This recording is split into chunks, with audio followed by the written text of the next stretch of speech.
So if you're using this Amazon wheel chock for your trailer, you got wood trailer like I did, this is how I mounted it. And you know, it was pretty easy, so I'll just go over this in case anybody's trying to mount this on their trailer. It's pretty simple, but there are some things.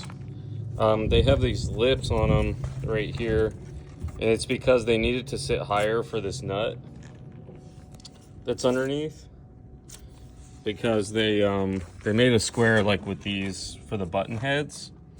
They made a square on that side. So then your options are to either put a bolt upside down, run a bolt up this way and put a nut on top, which you end up with the same as just running a nut. You end up with this much space. Or you just have to ensure that the center of this, when you bolt it down, doesn't flex in and bow in. I initially bolted this thing down and these things went like in pretty far.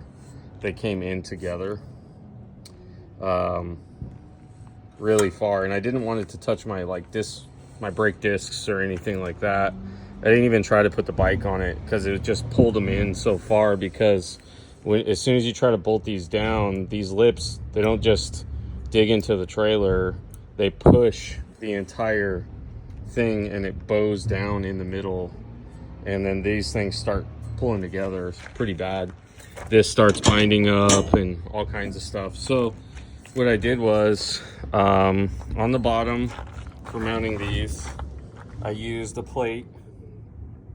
It's just a piece of 1/8 inch on the bottom, and that's because even if you use like big washers, they still eventually, they'll keep digging into the wood. And if you use a plate like that, it doesn't really dig into the wood all that much, and it'll maintain the torque on the actual bolt itself. And then on the top, because of these lips that it has to have in it, the only real way to get around these lips is you can flip this plate over. But like I said, if you do that, you're running a bolt through this and you're still left with something that sticks up. Now, the bolt head may dig into the wood, or you can just flip this thing over and weld it right here, right here, right here, right here. It's up to you. I mean, if you have a welder. If you don't have a welder, this works. The way that I mounted this works to be able to hold the torque, or to be able to torque the bolts. Can't really see down there, but I put a 3/8 thick plate and I just cut it out like this, so it fit right underneath this area right here.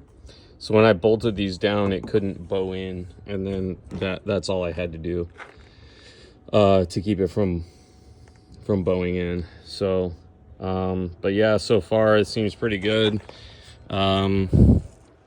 I've had the bolt here. It doesn't tell you where to put this, so it's just up for you to make adjustments.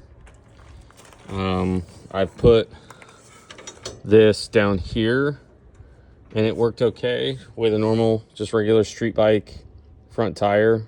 I've got a Ducati V4S, so just normal street bike 17 with a 120/70 on it. But I'm gonna try up here, but this ramp angle got too steep just to do it without it being secured, so I had to bolt it down, and then I ran into these kind of weird things, like, well, I just want to bolt it flat to something, so I just flipped this thing over so the lips weren't facing down, and then you're left with a different problem. So it's like, fuck it, just bolt it together and put a spacer underneath it, big 3/8 plate underneath it, and then bolt it down, and that solved the problem. Super easy. So but yeah, these are like 40 bucks on Amazon. Everything else is like 150 bucks. So other than that, pretty good. It came with instructions. You know, this thing doesn't hit the bike, nothing scratches the bike. Like I said, I put the bike up and down it, not on this setting, but I put the bike on and off of it a few times just to test it out, and yeah, everything seems fine. But this is how basically I figured out how to mount it.